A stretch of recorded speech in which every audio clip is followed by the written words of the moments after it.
geopolitical risks, including possible trade wars and a significant escalation in the Syrian conflict, managing modest gains on the week.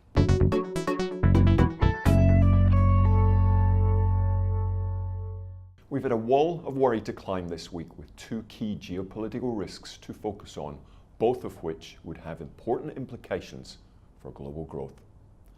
Late last week, US-China trade relations appeared to deteriorate sharply as Trump noted angrily that rather than remedy its trade misconduct, China has chosen to harm our farmers and manufacturers. Trump thus instructed the US Trade Representative Lighthizer to consider whether $100 billion of additional tariffs would be appropriate and, if so, to identify the products upon which to impose these tariffs. However, rather than escalating tension further, Chinese President Xi's speech at the Boao Forum in Hainan saw further predictable pledges to open Chinese markets further to foreign investment and follow global trade rules, which Trump welcomed and produced a relief rally in equities early in the week. The improved news on trade kept on coming on Thursday, with the White House issuing a written statement suggesting that the president has consistently said he would be open to a substantially better TPP deal. To that end, he asked Ambassador Lighthizer and Director Kudlow to take another look at whether or not a better deal could be negotiated. Now, the situation in Syria was the other key factor for markets to worry over.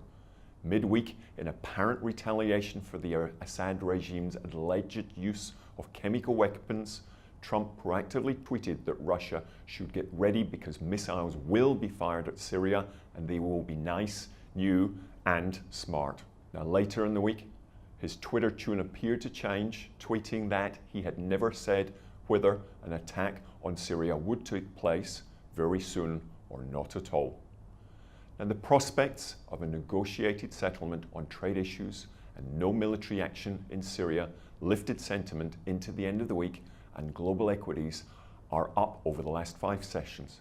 However, it's not all been good news for Trump after an FBI raid on his lawyer's office and the Congressional Budget Office's in-depth update on the US's fiscal position. On the positive side, the CBO raised its forecast for GDP and inflation and lowered its unemployment projections. But it now sees a 28 deficit of $804 billion, $242 billion larger than in June 2017 projections. The CBO estimates that US deficits over the 2018 to 2027 period will be 1.6 trillion wider than in the June report last year, with policy changes adding 2.7 trillion to deficits. Now, geopolitical developments have boosted commodity markets this week. Late last week, the US administration announced further sanctions against Russian companies, including Rusal. Rusal is the world's second largest producer of aluminium, accounting for 11% of world output in 2017. The US is its second largest importer, accounting 14% of revenue, according to Bloomberg data. So the sanctions on Russian companies will act as a supply shock.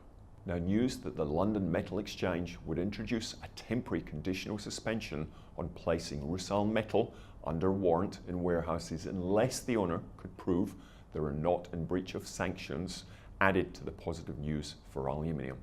Aluminium's up almost 16% so far this week at fresh 6-year highs. And it's worthy of note that Rio Alcan produces 6% of world output.